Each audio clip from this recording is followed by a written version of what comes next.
Good afternoon, everyone. I, Sneha, on behalf of NEN and Wadhwani Foundation, would like to invite you all for this panel discussion and also introduce our panelists. Our first panelist is Mr. K. Srikrishna. He is an angel investor who's been an entrepreneur and a working professional alternately. In 1999, he founded his first company after working for 8 years in a large corporation and 3 years in 2 startups. He since founded a second startup and is on the advisory boards of 3 companies. He will moderate today's panel discussion. Before I hand over the floor to Mr. Srikrishna to introduce him to other panelists, a quick note to all our attendees. You will all be on mute. You can ask questions during Q&A. You are requested to raise your hand, which is given in the panel provided, to receive audio access. Over to you, Sri. Thank you, Sneha. Appreciate that. We are quite excited here today to have Mukund Mohan and Dr. Pallab Bandyopadhyay here with us as the panelists. So that we can get right into it, I will give a very brief introduction and we'll get rolling here. Mukund Mohan is the CEO of Jivity, a leading social commerce company. He founded and sold BuzzGain, a leader in do-it-yourself PR to Meltwater in January 2010. He has founded and successfully sold multiple Silicon Valley startups in internet and enterprise software markets. Mukund's also held executive and management roles in Hewlett Packard, Inovis, Ariba, and Cisco. So I think today he is going to take, well, let me not steal their thunder, they will tell you what position each of them is taking. So Dr. Pallab Bandyopadhyay, we actually were in the same building at the same time, early in our career. Currently heads the country HR function at Citrix India, and he's based out of Bangalore. A doctoral fellow in HRD from XLRI, Jamshedpur, and the Academy of Resource Development. Dr. Bandyopadhyay has also been trained at various human process and organization development interventions at NTL USA, as well as adult learning theories at Interactive Consultants Canada. Dr. Pallab has more than 24 years of professional experience in the areas of institution, organization, and human resource development. With that, I hand it off to Mukund to kick things off here. Thank you.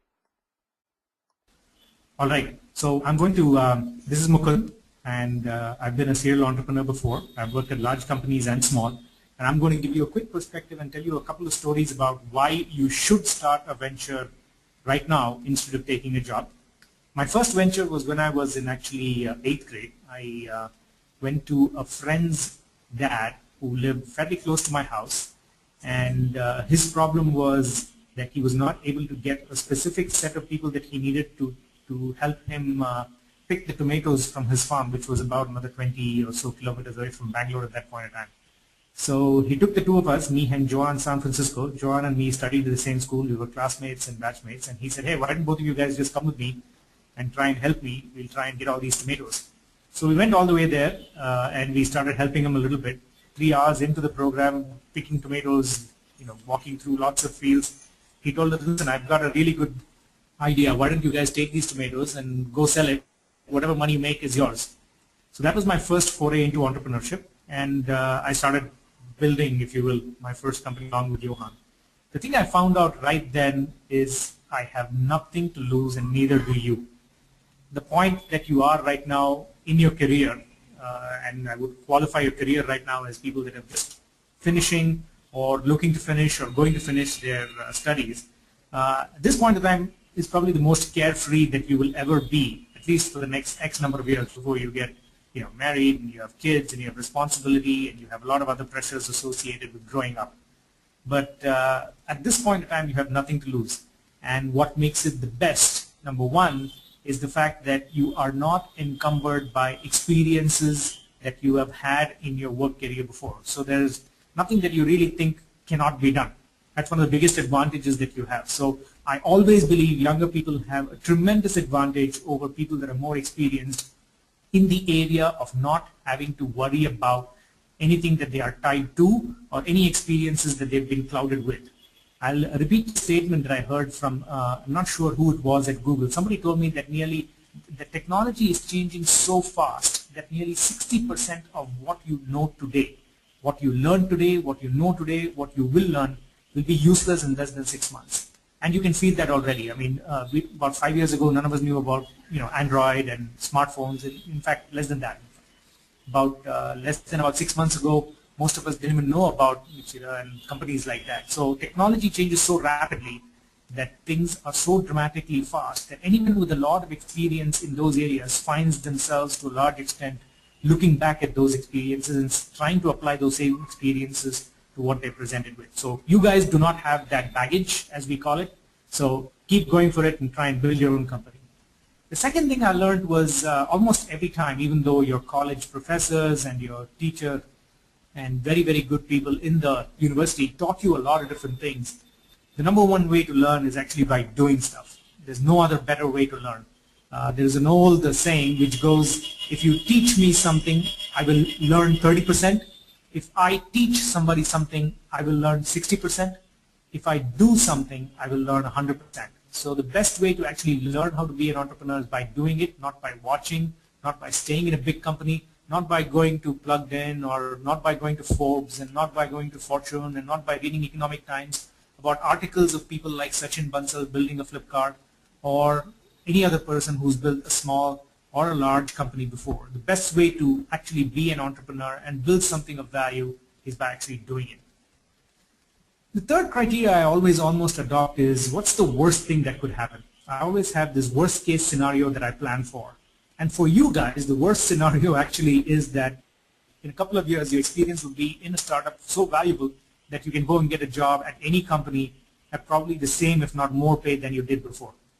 So the worst case situation for most of you, even if you do fail in your startup and you fail not to be able to get it off the ground, is that you'll go get a job at a big company. You can always go and do that later on, is my point with this. The worst thing that could happen is in 2 years you say, okay, it didn't work out. I'm going to go and now join the company that I did not want to join when I graduated. The last thing that I would really keep your mind to is, most people try and set themselves goals. I'm sure that your parents, your professors, you yourself are setting goals for yourself. I want to graduate. I want to get more than 80, 90, 70, 60, whatever percentage of marks. I want to make sure that I get a very good job, whatever the goals are. I want to get a very high-paying job.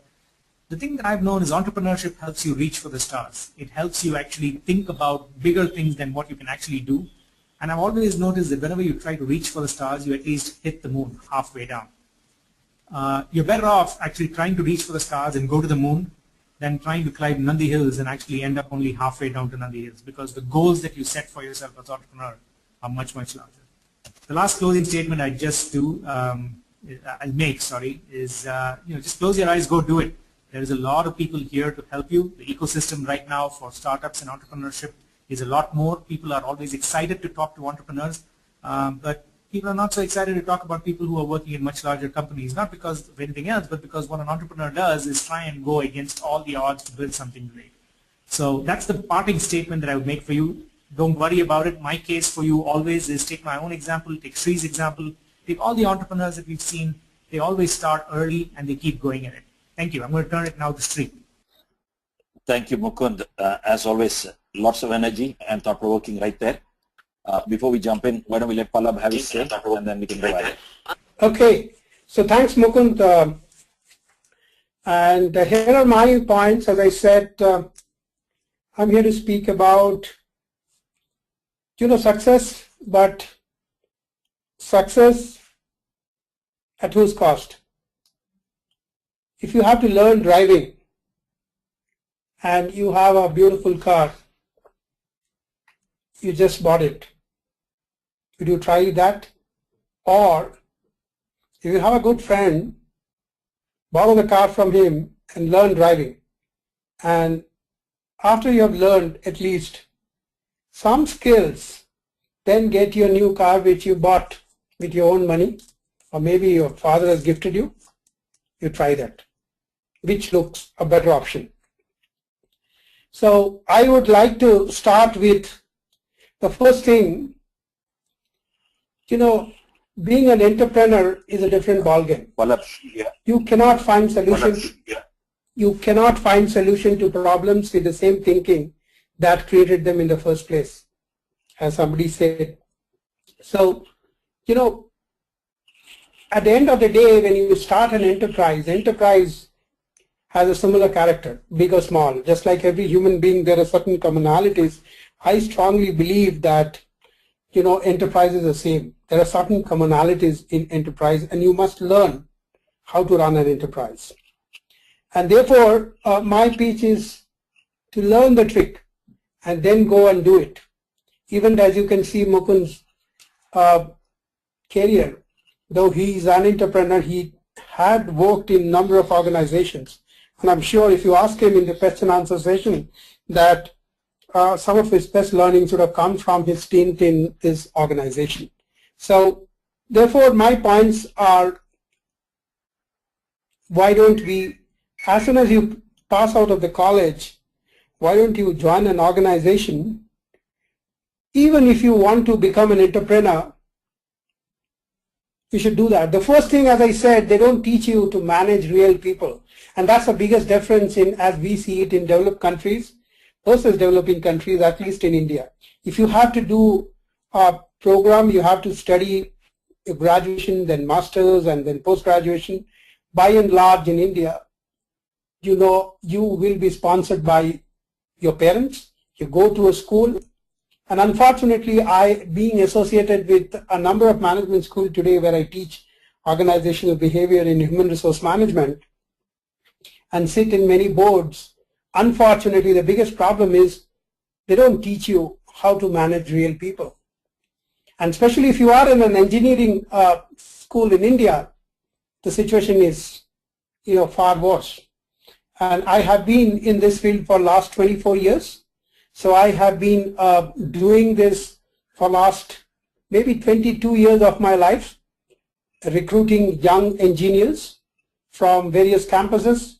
Oh boy, I don't think there is a big change which has happened in last so many years in terms of, how do you manage real people? Because at the end of the day, enterprise is not a technology. Enterprise is not a building you have. Enterprise is not the beautiful furnitures or the lush green lawns or the beautiful buildings you have. Enterprise at the end of the day are people. And you make or break it only with people. So organization is a place where you learn how to manage people. You watch how people are managed.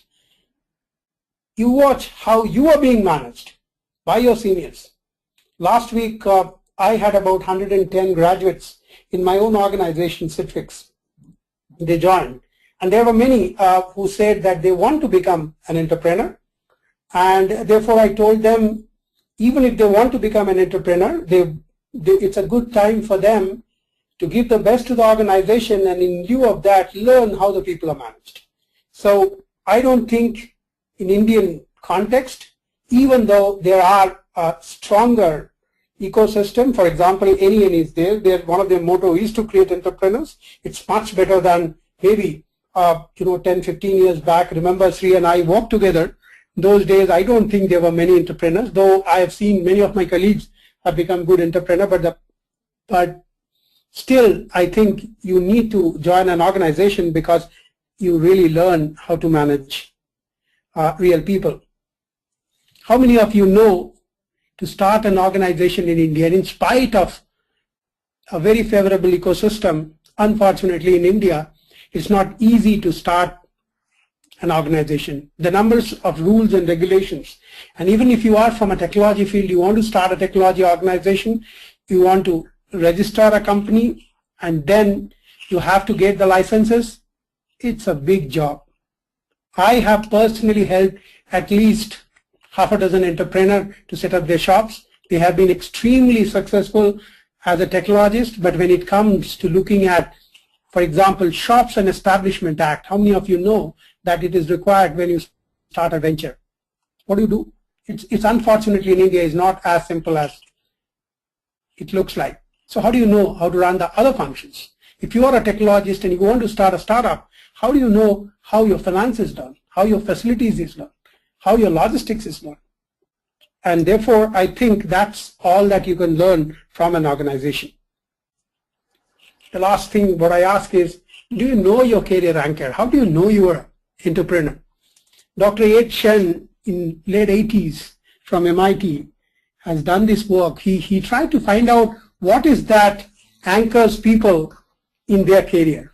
Are you really an entrepreneur? Is that what you want to do?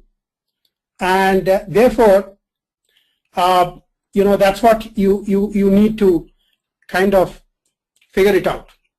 So, do you know your career anchor? I think if you work for a couple of years in the organization, you will know whether you want to be really an entrepreneur, really want to succeed as an entrepreneur. So therefore, it's a unique opportunity for you to work for an organization and know the other side of the world so that you can make a final choice and take a greater risk to become an entrepreneur. So that's all I have to say in my defense. Why don't you join an organization, learn the trick, be sure about yourself, know how things are managed, and then start your own. Thank you, Pallab. Before we throw the floor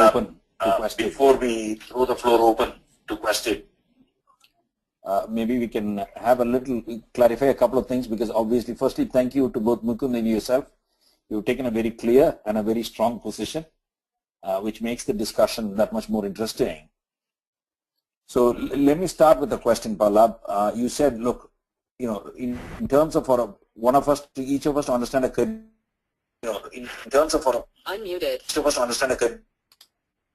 working someplace would help.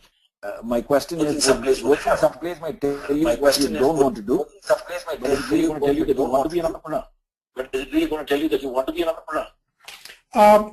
As I said, sometime, as I have seen my own experience of last 24 years where I talk to a lot of people, because I see a lot of people unsure about themselves. It's like saying that, it's going to a restaurant where you have a description of something. And then, you order that food. And many a times in United States, at least they give you a photograph. In India, you don't, you are not India, you won't see that. The description, and description is very difficult, just to judge. So I have seen people who have said that they want to become an entrepreneur. When they come inside the organization, sometimes they realize that no, it's not their cup of tea. They want to become a manager. So at least you are sure. Or on the other side, there are people I've seen who are very sure about themselves. And once they join the organization, though possibly they love this team, but they know for sure it's not their long-term career. So only when you see the other side of the, river, you know that, okay, I'm sure and I make a definite choice. Two of the most important decisions in our life. Do I want to get married and do I want to have children? Especially the latter, much like Mukund says, we just seem to do it. I mean, you don't seem to get the experience first. I can't go work in a corporation, be a parent for a little while. Do you think that does not apply for entrepreneurship? Mukund, can you feel that? Yeah, so I think when it comes to, coming back to the question that you asked, does it apply or does it not apply to entrepreneurship?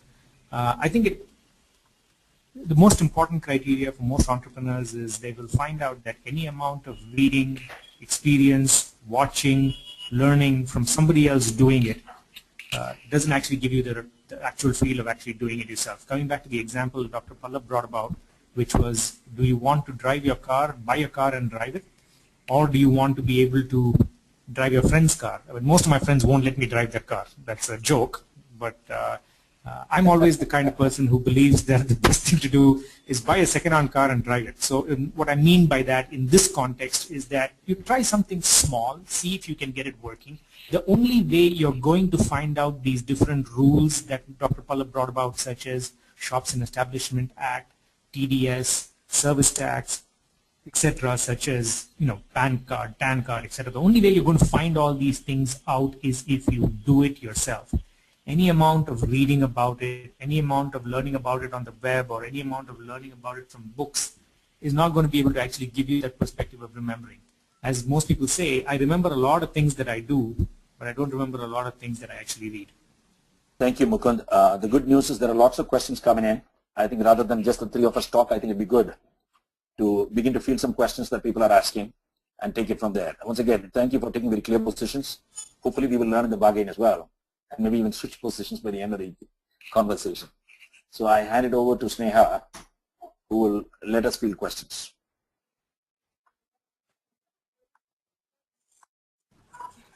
We are starting up with the Q&A session, and all the attendees who want to ask a question are requested to raise their hands, and you will be given audio options. Our first question is from Saraswat Sarkar.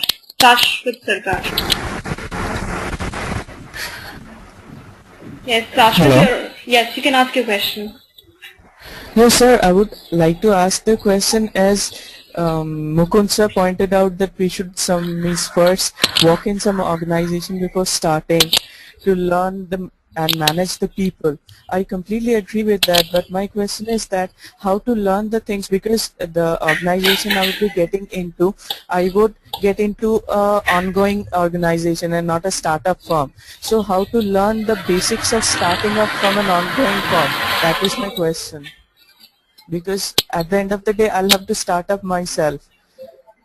Shashwat, I actually took the position that you should go and start yourself, and that's one of the arguments I make for why you should start yourself. Because if you go join a larger organization, there are two options. Yes, there are many options, obviously, in front of everybody. Option number one is you start your own company. Option number two is you go to a big company, and option number three is you go to a smaller company. If you do not want to do option number one, which is you do not want to start your own company, then the closest thing that will help you start your own company eventually is going to be a much smaller company where you can actually learn from maybe the CEO himself or maybe the founders themselves as to the list of things that you need to be able to learn before you go start your own company. But going to a larger company, I would say, is probably not going to get you any closer to being an entrepreneur for the next few Yes, sir, that decades. is what I mean, because yes. Being in an organization which is already started up, say 10 or 15 years back, so they would not be actually sticking to the prelims. They would be actually expanding or doing something that is for the management of the people and for the growing of the organization. But actually learning it to start up from a big organization would not be possible. I agree with you, Shashwat. I think this question is probably better for Mr. Pallab, because I am with you. I'm completely in your position. Sure, I think that the best thing to do is that. So let me turn it over to Dr. Pallab. Sri, do you want to ask Dr. Pallab to answer the question instead? I hope you can hear me. Yes, sir. You know, it's always about a conviction. It's always about a conviction of one carries. I have seen people, and I have worked with people who are very successful entrepreneurs whom I have recruited from campus. Not one, many, hundreds. Okay, and I currently work with a couple of young CEOs, and I coach them, and I know they started their, they started their career in organizations. So it's very important in what you want to learn. As I was sharing with you, my own experience for last 24 years in India. Unfortunately, the education system is such, it doesn't teach you how to manage people. The best you learn about managing people is only when you go and organize a fest in your college. To the best of my knowledge, I've seen the people, they really start managing something when they manage the, the college fest. You just don't have ever manage the real people system. And as I said, managing enterprise means managing people. You can't show me a single good, successful enterprise where people are not well managed. So therefore, what I say that when you work in an organization, be it a big or be it a small, but I would tend to agree with Mukund, you need to be very clear what kind of organization we do. But look at the vast majority. Entrepreneurship is not so easy. Most of what you learn from your parents, most of it in India, the social pressure is to work for an organization. Social pressure is, so there is hardly anything available from your parents who could come and talk to you and, tell you, give you the advice. So that's the reason I always believe it's the organization. I'll just give you a real life example and end my answer. I have just met a guy who we have taken, and he's from one of the good engineering schools, and he told me very clearly that 3 years down the line he wants to start off his own organization. And as Mukund said, he told me that he started something when he was in 3rd year in the college, but when he started the organization he failed. He realized that his learning is not complete, especially other than the technology, he has not learned anything, and there is not much available in terms of where he can learn. And managing people is something, as I definitely say, that you need to see from a very close photo, and also need to see that how you are being managed. That gives you a lot of knowledge. At least even if you are mismanaged by your boss, that gives you some learning that this is not the way I will manage when I start an enterprise.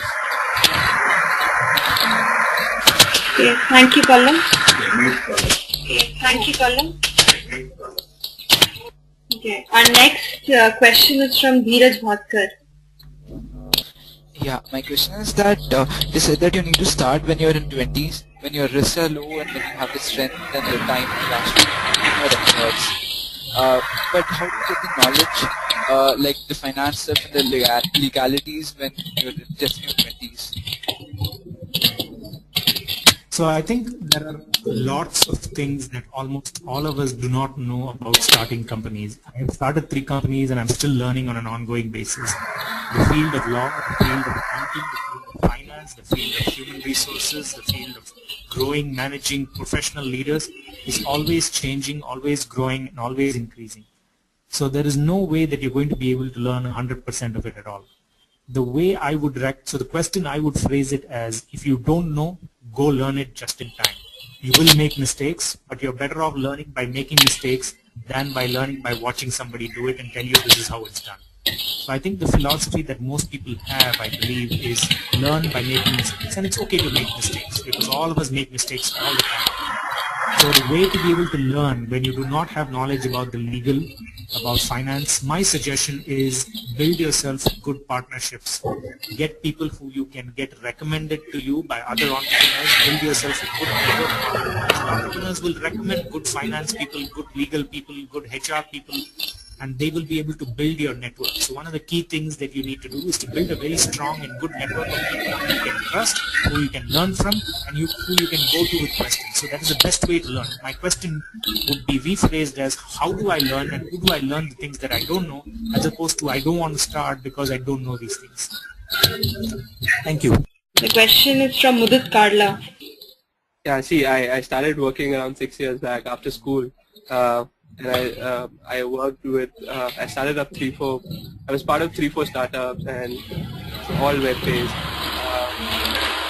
But I've always faced a lot of issues and problems raising funds, and to be able to make myself financially fit, to be able to, this still is a struggle for me to be able to continue what I want to do and still be able to be financially sound as of now at this age. And I'm thinking of another startup, but I'm not really clear with the idea, but I feel there's a market. And what should I do? Should I just go in for it?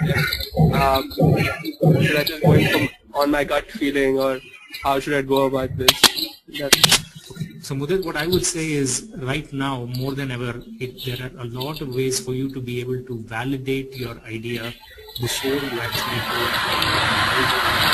the entire company and so on. Let me give you 3 examples of ways that I would do it. Most entrepreneurs do go by gut, but I would recommend that you search online for lean startup methodology and look for more ways to be able to validate your market need and the idea itself before you actually go about starting to build your company and build your product. 3 examples on how I would do it. Number 1, simple example is go to Google AdWords, place a few ads, place it for about 500 rupees or so, spend very small amount of money to see if people are actually clicking on those specific things that you think they would need. The biggest way to validate that is to be able to make sure that you put a few ads. If people click and they come to a site that says I'm interested in this, that means people are interested. Second way I would validate is there is something called consumer insights. If you go and type consumer insights, you can do a free survey tool. SurveyMonkey is one tool, Wufoo is another tool. You can put together a few set of questions, let's say 5 or 6 questions about the problem that you're trying to solve for your potential customers. Send it to a few of your customers to ask them to fill out the survey and see what results you get. Is what you're trying to do really a problem for them? Are they willing to give you money to solve that problem? Are there enough people in this world, in your market segment, that are willing to be able to pay for it? That is when you can be confident that what you're trying to solve as a problem is really the way to do it. The third way is I use a very simple methodology that I did even before. Very, very simple. If let's assume I was going to go ahead and build something that a lot of college students needed. I would just go to the college cafeteria. I'd call about 10 or 20 people together. I'd buy them coffee. It's very, very cheap anyway. And keep what is called a focus group. Have all of them give you advice and feedback based on your product. Assume that you want to be able to sell this product to them and ask them questions about it as opposed to trying to sell it to them itself. Ask them, would they buy this product? What is their real problem? Do they like this kind of solution? Those are the three ways to validate your market need and your products fit to the market need even before you launch your product. So I would say use the easier route, use some validation tools, do the Google AdWords, for example, use surveys, use focus groups, talk to a lot of your potential customers before you start building the product. Shri, I'm going to turn it to you. Thank you, Mukund. Splendid. Did that answer your question? See, I've always faced this question. This answer somehow helped me, but I've faced a lot of issues raising money or even convincing my parents to give me the startup capital, or I don't know how to get that fund coming in which would support me in the initial days. And let's suppose I want to open an apparel store, and can I use the money selling? I mean, let's suppose I invest 2 lakh rupees and I get products worth 2 lakh rupees, and then I sell that for around 3 lakh. I mean, can I rotate the money? How should I go? How should I go about it? Or what should I do to be able to be very sure about the idea? I don't have. I mean, should I speak to more people, or should I also have a mentor who's there to guide me through always, or something like that? Okay, this is Sri Krishna. I mean, you asked about 6 questions in that one question. I will try to field 2 of them. All right, let's take 2 ends. Item 1 is, I think if you go back to the very beginning of Mukund's presentation when he spoke about it, and in the example you cited of an apparel, the best thing to do is indeed, and it doesn't have to be 2 lakh made to 3 lakh. If you buy for 20,000 and make it to 30,000, at least if if not a single other human bought it, right? At least you'll know you're not doing something right. The fact that you sell 30,000 doesn't necessarily mean you have a business. Then can you do it at 50,000 and 2 lakh and what have you? So so I think definitely getting in the water to swim is the equivalent of buying and selling what you're trying to do. So in a software space, when we say, have a landing page, try to see if people will give you your email address. In the apparel space, you can jolly well do. So you don't have to open a store. You don't go to a mall and get a floor space. But can you sell in your college? Can you sell outside of college? So that's one part of it. What that tells you is it likely to work? The last question that you asked, which is, can I have a mentor? In one sense, this is a way to have your cake and eat it too. That is to listen to both Pallab and to Mukund. So Mukund is saying, hey, get started. And this is a way to get started. Pallab is saying, how do you get the experience? A mentor is a great way to get the insight of another person, right? And especially if that person's worked both in startups or run their own startup. It's a great way.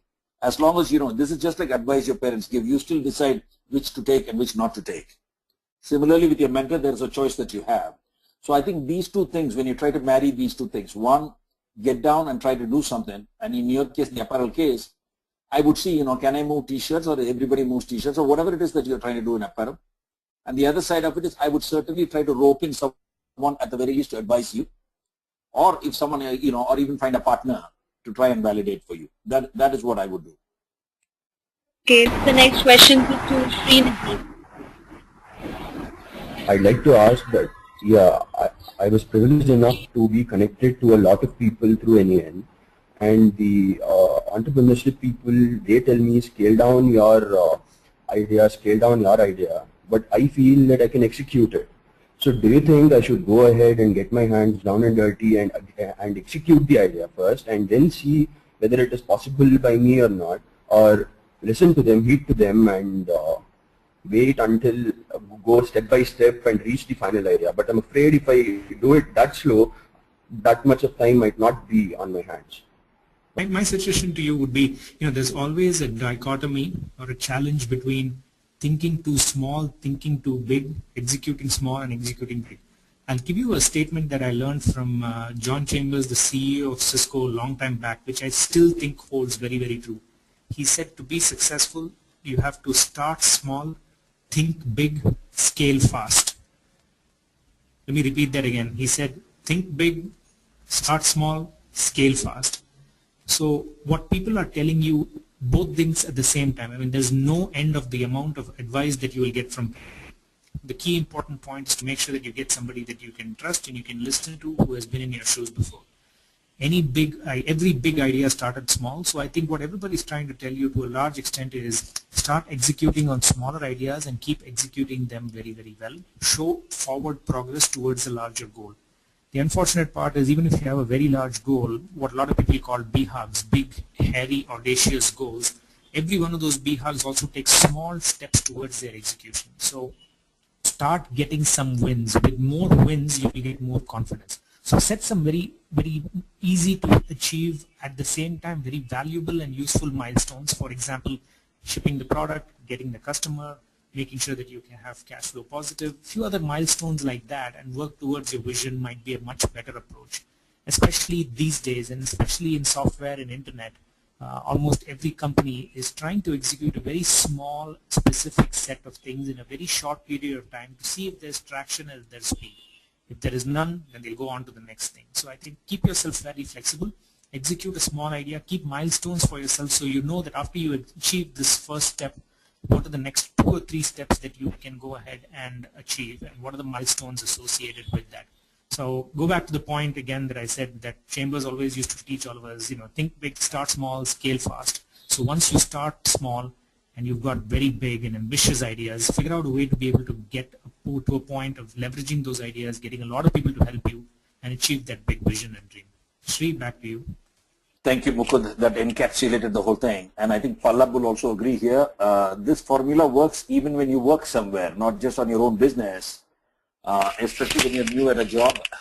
I think people are open to your ideas, but you start small, and most importantly, you show results. And then you can, other people will support you to scale, and you'll be able to achieve your big results. So thanks for that, Mukund. We'll take the next question. Next question is from Dinesh. We couldn't hear him, so he sent his question. This question is to Mukund sir. Said he started working in startup from his 8th standard. Whenever I want to start something in college, then people say to get good grades, then you startup. So my question is how important it is to get good grades in college. Okay, this is Mukund. It is always important to get good grades, not because the grades themselves are important, but it is because you've got to be able to do the best you can possibly do in everything. That's my philosophy at least. I may not be good at a lot of subjects, I may not be good at all of the subjects, but the subjects that I really like and enjoy and I believe they are very, very valuable, I always do well in. So I think the question of grade does not have that much of a bearing, if you will, on future, what you end up actually doing. But whatever you do a phenomenal job of it would be my recommendation. Do it such that it's the only thing that you want to do very, very well at. So the only thing you have to do as a student is get good grades. That's all you need to do.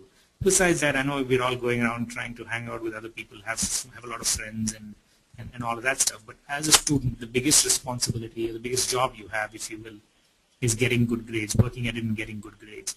Now that being said, the grades do not have a material impact. It has been proven by research that grades do not have a material impact to a large extent of how successful you end up being in life. But a lot of successful people have been early achievers. They've taken early successes, such as getting grades in good schools, and then translating that to bigger successes in life. What good grades tell people is that you have, number one, discipline. You have the ability to do hard work, because getting good grades across in all subjects takes a lot of hard work. I mean, everybody realizes that. Even if you're the most smartest person, you'll realize that working hard at it just makes those grades go a lot more easier.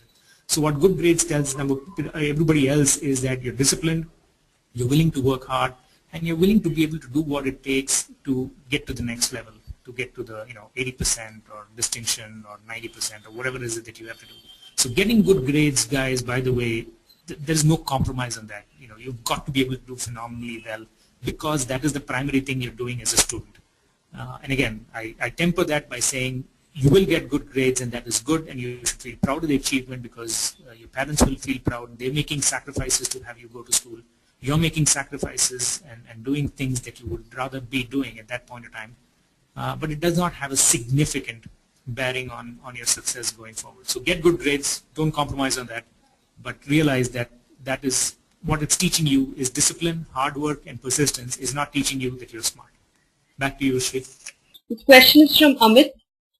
He says, in initial stage, what type of company can I start outside of college if I'm studying? This is Shri Krishna here. Yeah, this is Shri Krishna here. So I think the best answer to your question, when we look at all the students who are starting companies, we find invariably they start something that is of interest to them. They're interested in web design, they start a web design firm. They collect shoes, they do custom shoes. Somebody who doesn't find enough non-veg food, they decide to open a non-veg cafeteria. And what we find, and Mukund's point of doing first and learning by doing, I think anything that you're going, this is just like the grades. When you don't like a subject, it's very hard to work hard and get the subjects that you want. So the best business to start is a business that you would still be interested a year from now, or 2 years from now, or 3 years from now, that you would like to do. I mean, you may change your mind, but the best businesses that we find when students, especially when they're not sure if this is what they want to be doing, is to start something around something that they already enjoy. So I will let Pallab and Mukund, if they want to add something, add to that. Yeah, I think, Sri, I tend to agree with you. There are two ways, as I said. A lot of people want to sort of just draw a parallel between what Mukund said, start small and then scale. So a lot of people I have seen, they do business exactly in their areas of interest primarily because that's what drives them. I have seen people, and Pradeep Khandwala talks about that. He talks about a very particular motive, and he researched that, and I found it very relevant for the Indian context. He talks about a motive called PI motive. The P stands for pioneering and I stands for innovative. It's a combination of two things, that I want to be pioneer in something, and that's mostly, and obviously it has to be innovative. So that motive drives students. A lot of students I've seen to start their startups while they're in the college, and I see especially some of the places, especially IIT Mumbai, and I have seen off late in NIT Surathkal has been a kind of a place where I've seen people, students, even in their third year, they sort of starting something. But a lot of places I have seen students also, what they do is they pair up with some of the seniors, or they work with somebody whom they know. So it's a group of people who start an endeavor where the students take the back-end kind of a role. And I think that's also pretty interesting, because when you take a back-end role, you get a lot of time to watch others, maybe somebody who's a leader, maybe somebody whom you admire, maybe somebody in the family. So I've seen that trend too. So that's also an interesting way of, learning while starting something and also kind of continuing the study.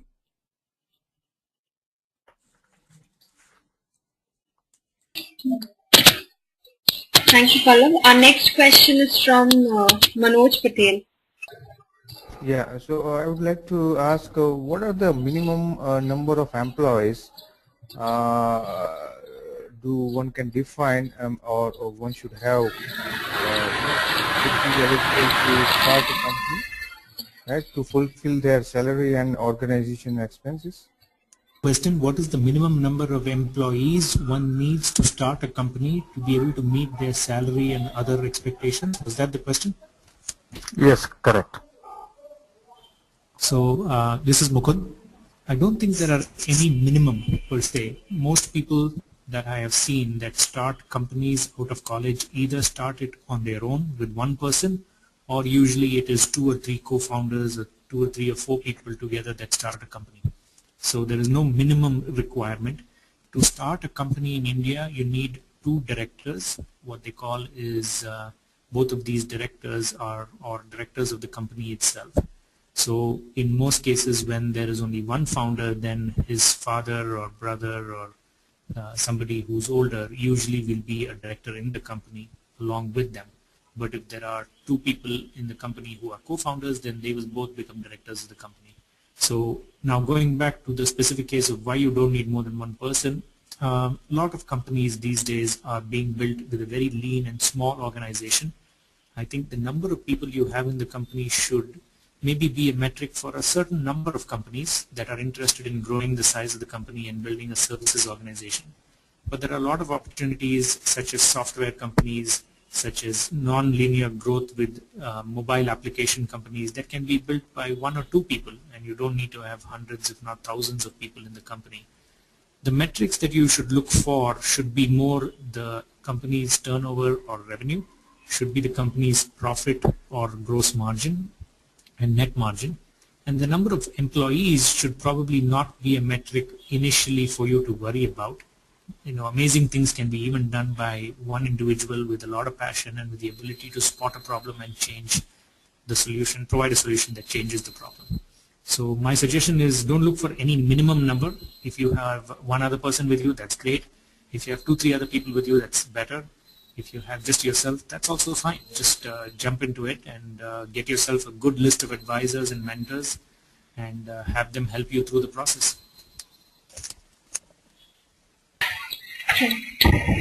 Thank you, Mukund. Our next question is from Lloyd. Okay, basically in short, I have already taken the plunge and I've been trying to start up something of my own in the past 1 year. I've been developing a product. I've got good reviews and feedback for the product from potential clients. Now I'm almost on the verge of completion, and what I need to know is, should I look out for investors and try and scale fast, or should I start small, go one step at a time and slowly build my business? I will certainly request the other panelists to answer as well, but before that, I have a question back for you. So you said you built a product and you said there's been good feedback, but has anyone actually paid money to buy this product or to use this product? Yes, I have customers who have paid for it, but no, it's not a lot, but yeah, I have them. Okay. So the answer to your question is depends, and what I mean by that is, if the product is a physical product and will involve working capital because every copy you make requires you to get more money to build it, the answer may be different. Plus, or if the product has no incremental cost. Okay. No. So the real question is also, what is it that you want to do? As in, if it's a matter of only making money, as in I sell a product and I make money, there's any number of possibilities depending on, can somebody easily copy this, which means you create the market and you get some customers. I come along and I take all the customers for you having discovered a market and a customer, in which case how you want to move will be very different than if you feel, hey, somebody else is not going to catch up, so I can actually charge more for it. So the short answer is it depends on the nature of your product and what you're trying to do. And again, I'm not sure in the next 1 minute we'll be able to answer, but I'll ask others to answer this question, and we are happy to take this question offline, because short answer is it depends on what is it that you want to accomplish. Mukund, do you want to? Okay. So I'll give you the 1 minute answer that I always, sure, the 1 minute answer that I'll give you is, it's a very difficult decision to make, whether you take money from outside or you continue to, what we call in the industry, bootstrap and go on your own. There are 3 specific criteria that external investors will look for. Number 1, the first criteria is, are you targeting a very large market? Meaning, is there a potential for your company to be very, very big? So you have to be very clear in articulating that. The second criteria is, can you scale very, very fast in a short period of time? In a 3 to 5 year horizon, can you have significant revenues? And usually the benchmark that a lot of investors, institutional investors such as venture capitalists, angel investors would look for is $100 million revenue by 3 to 5 year time frame. That is the second criteria. Not only should the market be big, they want you to scale very, very fast. The third one is, are you comfortable in getting advice and taking advice from a lot of people in building your company, or do you believe that you pretty much know what you need to get done and you just need the money? Typically, when you get investors, they have their own criteria. They tend to have their own selection requirements. They also have their own specific sets of things that they've learned, so they'd like to be able to help you build the company. But if you're the kind of person that feels, I know what I'm doing, I just need money, then getting an external investor may not do you any good. So those three criteria are important. Go after a great market. If you need to scale fast, then take money.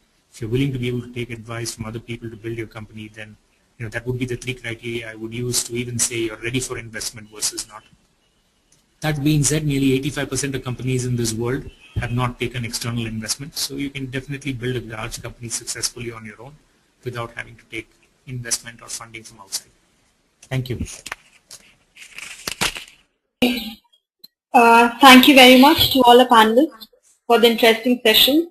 This was the last question of the day, and thank you to all our attendees for participating. The questions did keep coming, but we've run out of time.